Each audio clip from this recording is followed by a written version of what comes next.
Hello बच्चों, good morning. Future zone classes के इस प्लेटफॉर्म से आप सबों का बहुत बहुत स्वागत है। आज हम लोग बहुत ही पसंदीदा टॉपिक पढ़ने वाले हैं 12th फिजिक्स का, ट्रांसफार्मर। कैसे ट्रांसफार्मर काम करता है, ट्रांसफार्मर में क्या क्या होते हैं, वो हर एक चीज़ आज हम लोग समझने वाले हैं। कभी ट्रांसफार्मर का यूज हम लोग करते हैं वोल्टेज बढ़ाने के लिए, कभी यूज करते हैं वोल्टेज घटाने के लिए। आप देखते होगा कि जहाँ भी पावर ग्रिड का ट्रांसफार्मर सब होता है वो सब वोल्टेज बढ़ाने के लिए यूज करते हैं, और जो मोहल्ला में ट्रांसफार्मर होता है उसको वोल्टेज घटाने के लिए यूज करते हैं। 11,000 से 440, 440 से 220। तो ट्रांसफार्मर एक ऐसा इलेक्ट्रिकल डिवाइस है जो कि एसी एट हाई वोल्टेज से एसी एट लो वोल्टेज में भी कन्वर्ट कर सकता है, लेकिन एसी को एसी में ही रखता है, या फिर एसी एट लो वोल्टेज से एसी एट हाई वोल्टेज पर ले जा सकता है। तो अगर सिंपली आपसे कोई पूछे कि ट्रांसफार्मर को डिफाइन करो तो क्या करोगे? Transformer is an electrical device which converts either AC at high voltage to at low voltage और vice versa. It is an electrical device which is used to convert AC at high potential to AC at low potential। ध्यान दीजिएगा, यहाँ भी AC है और यहाँ भी AC है। ट्रांसफार्मर कभी भी AC को DC में कन्वर्ट नहीं करता है, उसके लिए आते हैं कुछ और रेक्टिफायर टर्म्स आते हैं, पढ़ेंगे मॉडर्न फिजिक्स में। But AC at high potential है तो उसको हम लो में कन्वर्ट करवा सकते हैं, या फिर अगर लो में है तो उसको हम वाइस वर्सा का मतलब जस्ट उल्टा, अगर लो में है तो हाई में, हाई में है तो लो में, अपने नीड के हिसाब से हम बना सकते हैं। इसका वर्किंग प्रिंसिपल क्या होता है, इसमें पॉइंट देके लिखेंगे,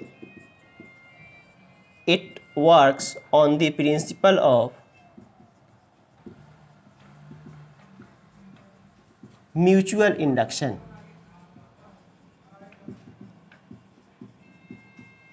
म्यूचुअल इंडक्शन के प्रिंसिपल पर यह काम करता है। अब क्या होता है सेल्फ इंडक्शन, म्यूचुअल इंडक्शन, आपने ऑलरेडी इलेक्ट्रोमैग्नेटिक इंडक्शन में पढ़ रखा है। म्यूचुअल इंडक्शन में क्या होते हैं, दो अलग अलग कॉइल होते हैं, एक प्राइमरी कॉइल, एक सेकेंडरी कॉइल। प्राइमरी कॉइल में इनपुट सप्लाई हम करते हैं और सेकेंडरी कॉइल में ऑलरेडी इंड्यूस्ड करंट बन के जाता है बिना किसी कनेक्शन के। ओके, इसके कंस्ट्रक्शन आप देखना चाहो तो देख सकते हो।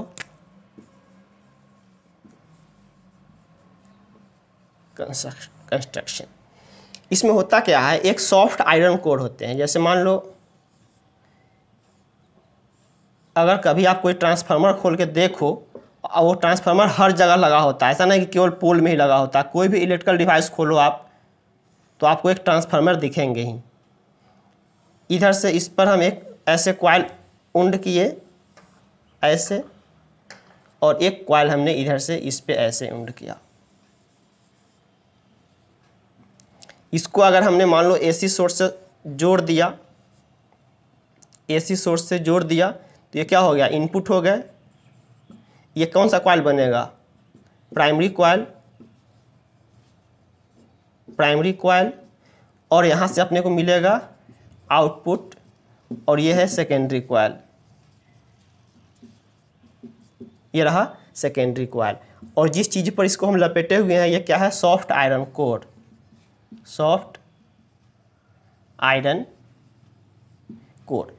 अब यहाँ जैसे ही हम एसी दे रहे हैं, इसका पूरा वर्किंग प्रिंसिपल आप ऐसे समझो। पहले हम जहाँ एसी दिए यहाँ पर एक कॉइल है, एसी समय के साथ करंट चेंज करते रहता है, पेरियोडिकली करंट चेंज होता है, तो समय के साथ इसमें फ्लक्स चेंज होते रहेंगे, बिल्कुल फ्लक्स चेंज होगा, और इसका कुछ ना कुछ फ्लक्स डेफिनेटली इसमें एंट्री करेंगे, तो इसके फ्लक्स से इसमें फ्लक्स आएगा, इसका फ्लक्स चेंज करेगा, इसमें बिना किसी इनपुट सप्लाई के हमें आउटपुट मिल जाएगा। क्या, इनपुट में तो हमने एसी दिया, इनपुट में हमने एसी सप्लाई किया।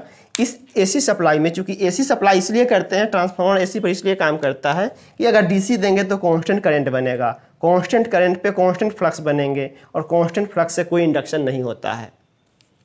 हमने क्या किया, एसी दिया, एसी में फ्रीक्वेंटली करंट चेंज होते रहता है, करंट चेंज होने से इसका क्या बनेगा, फील्ड चेंज होगा, फील्ड चेंज होने से फ्लक्स चेंज करेंगे, और चूंकि जब इसका फ्लक्स चेंज हो रहा है और इसके बगल में एक सेकेंडरी कॉइल रखा हुआ है तो खुद ब खुद इसमें एक फ्लक्स चेंज होगा, और इसके फ्लक्स चेंज होने के कारण हमें आउटपुट में कुछ ना कुछ इंड्यूस्ड ईएमएफ मिलेंगे ज़रूर। यही पूरा ट्रांसफार्मर का वर्किंग प्रिंसिपल है।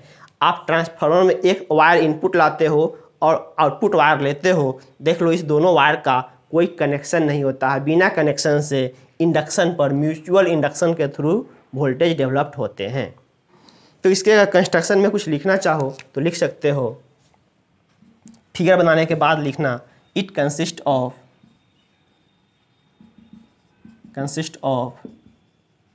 Two types of coil. Two types of coil. The coil from which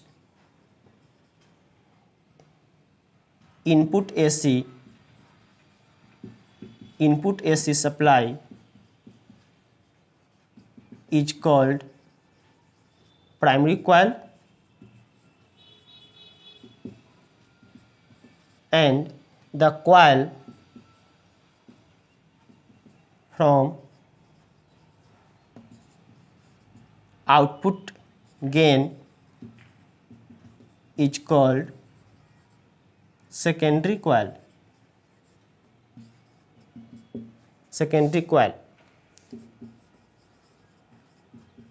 These two coils are wounded over, लपेटा हुआ होता है, a soft आयरन कोर। ये दोनों लपेटे होते हैं एक सॉफ्ट आयरन कोर पे। वर्क कैसे करते हैं? म्यूचुअल इंडक्शन के प्रिंसिपल पर। कंस्ट्रक्शन बहुत आसान है।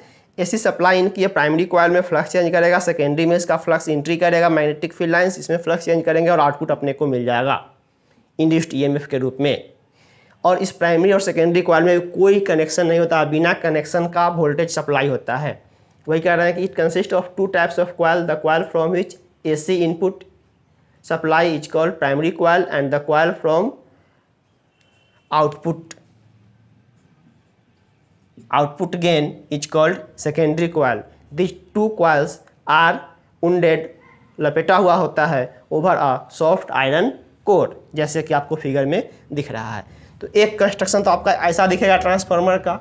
एक और टाइप कंस्ट्रक्शन होता है, बनाते हैं, पहले इतना नोट करें।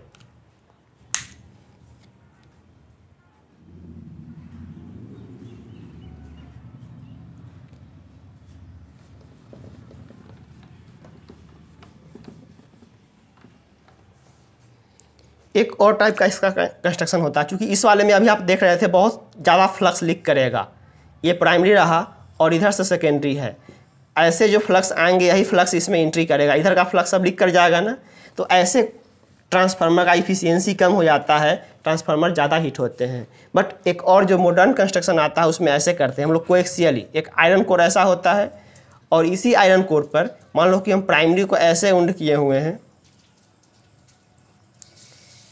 ऐसे इधर से हम प्राइमरी सप्लाई दिए एसी सोर्स, और सेकेंडरी कॉइल चूँकि ये, और इसी के अंदर से हम सेकेंडरी कॉइल को अगर ऐसे घुमा करके निकाल दूं तो यहाँ से ये क्या हो जाएगा, प्राइमरी में जितना फ्लक्स बनेगा ऑलरेडी सेकेंडरी में सारे के सारे फ्लक्स आ जाएंगे, इसमें फ्लक्स लीकेज कम हो जाएगा।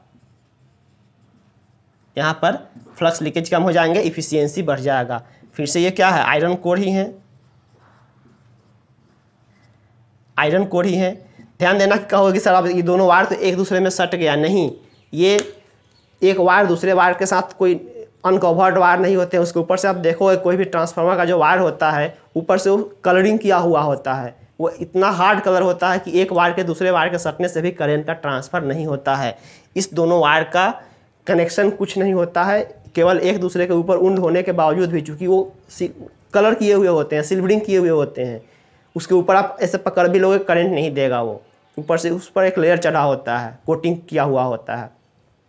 तो ये गलत हमें मत रहना कि हमें यहाँ से दोनों वायर कनेक्ट हो गए, कनेक्शन नहीं है। और आजकल जो भी देखते हो जो बाल्टी शेप का ट्रांसफार्मर आता है वो यही होते हैं मॉडर्न टाइप ट्रांसफार्मर। ये दो टाइप का कंस्ट्रक्शन होते हैं, एक कोएक्सियली कंस्ट्रक्शन हो रहा है और एक साइड बाय साइड कंस्ट्रक्शन हो रहा है, जिसका हम फिगर अभी पहले बनाए थे। क्लियर? ये तो इसका कंस्ट्रक्शन हम लोग देख लिए। अब वर्किंग आ जाओ इंडक्शन से, चूँकि पूरा पूरा इसका इंडक्शन पर वर्किंग प्रिंसिपल जा रहा है। Let NS number of turn, या पहले NP करो, NP number of turns in primary coil, ns number of turns in secondary coil. Clear? तो E इन प्राइमरी कॉइल क्या निकलेगा? N primary into D phi by D T, and E secondary क्या निकलेगा? NS into D phi by D T. Rate of change of flux E जानते हो, N times of rate of change of flux, Faraday का second law. First by second करो, from first by second EP by ES, D phi by D T से D phi by D T cut जाएंगे, क्या बचेगा? NP by NS। उल्टा कर लो, E secondary मतलब इसको ऐसे कर दे, V secondary by V primary, E मतलब EMF, V मतलब वोल्टेज, सेम ही चीज़ लिखा हुआ है, is equal to number of turn in secondary by number of turn in primary. ये चीज़ आ गया। अब अगर हम यहाँ से निकालूँ V secondary is equal to क्या निकल गया? NS by NP into V primary. अब अगर यहाँ देखो, सेकेंडरी में नंबर ऑफ टर्न प्राइमरी के नंबर ऑफ टर्न से ज़्यादा हो गया, तो ये फ्रैक्शन 1 से ज़्यादा, तो VP से VS क्या हो जाएगा? बढ़ जाएगा, बिल्कुल VP से VS बढ़ जाएंगे। तो ट्रांसफार्मर दो टाइप का होता है, जिसमें वोल्टेज घटाते हैं उसको बोलते हैं स्टेप डाउन ट्रांसफार्मर, और जिसमें वोल्टेज बढ़ाते हैं उसको बोलते हैं स्टेप अप ट्रांसफार्मर। यहाँ पर एक चीज़ देखो, case 1, if NS greater than NP, number of turn in secondary coil is greater than number of turn in primary coil. अगर NS ग्रेटर देन NP हो रहा है, implies VS greater than VP हो जाएगा। सेकेंडरी टर्न मतलब, secondary मतलब what? Output voltage. ये NS मतलब what? Output voltage, output voltage, और VP मतलब what? Input voltage, input voltage. Output voltage input voltage से ज़्यादा हो गया, मतलब ये वोल्टेज बढ़ा के दे रहा है, घटा करके बढ़ा करके दे रहा है। ऐसे ट्रांसफार्मर को बोलते हैं step up transformer. This types of transformer is called step up transformer. Step up transformer, इसका यूज हम कहाँ करते हैं? जनरली पावर ग्रिड में, जहाँ वोल्टेज अपने को बढ़ाने का सेंस होता है, वोल्टेज बढ़ाने का। और जो मोहल्ला में लगाएंगे उसमें क्या होगा? Number of turn in secondary कम पड़ जाएंगे नंबर ऑफ प्राइमरी से, तो सेकेंडरी वोल्टेज प्राइमरी वोल्टेज से घट जाएगा। तो case 1, if NS greater than NP implies VS greater than VP, और इस टाइप ट्रांसफार्मर को क्या बोलते हैं? Step up transformer. नोट करें पहले इतना।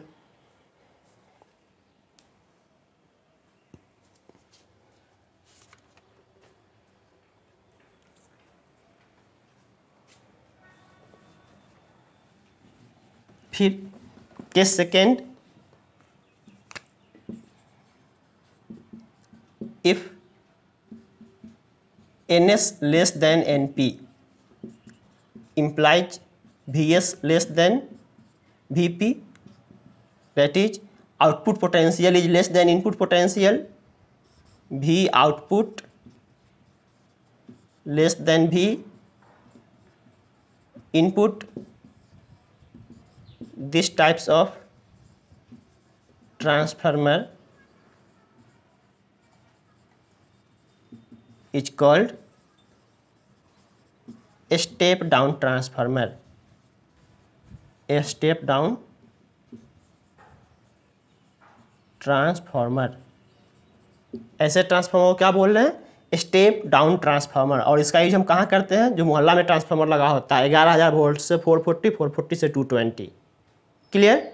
और यहाँ पर आप देखोगे जो मैनुअल एक आता है स्टेपलाइजर जिसको कहते हो, अब तो आता है ऑटोमेटिक, जो मैनुअली आता था उसमें देखोगे कि एक बटन होता है, ऊपर नीचे करने पर खुद ब खुद वोल्टेज कभी बढ़ता है तो घटाते हैं, घटाते हैं तो बढ़ाते हैं। तो वही होता है, नंबर ऑफ प्राइमरी और सेकेंडरी का इंटरचेंजिंग कर देता है। तो अगर इनपुट को आउटपुट की तरफ से और आउटपुट को इनपुट की तरफ से लगा दे तो अगर हम सेम, चूँकि बार बार अंदर जाके हम नंबर ऑफ टर्न थोड़ी बदलेंगे, कनेक्शन बदल सकते हैं।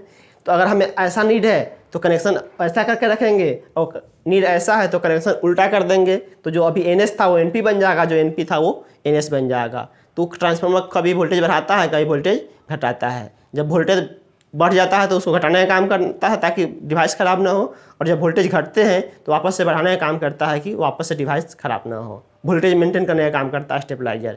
मतलब स्टेबलाइजर का कंस्ट्रक्शन कुछ ऐसा होता है कि नीड के हिसाब से खुद ब खुद ऑटोमेटिकली वो कभी स्टेप अप तो कभी स्टेप डाउन की तरह काम करता है। क्लियर? तो ये रहा ट्रांसफार्मर का वर्किंग प्रिंसिपल, और इसमें ये दो चीज़, मेनली यही दो चीज़ इसका रहा कि नंबर ऑफ टर्न। तो पूरे ट्रांसफार्मर में पूरा गेम किसका होता है? नंबर ऑफ टर्न का। जितना ज़्यादा नंबर ऑफ टर्न करोगे उतना ज़्यादा वोल्टेज मिलेगा, जितना घटाओगे उतना कम वोल्टेज मिलेगा। किसमें? आउटपुट में। ओके, इस तरीके से आपका AC का पूरा क्लास यहीं पे ख़त्म हुआ। मीन्स कुल मिला के आप कह सकते हो कि फिजिक्स फर्स्ट पार्ट का आज द एंड। Okay, bye.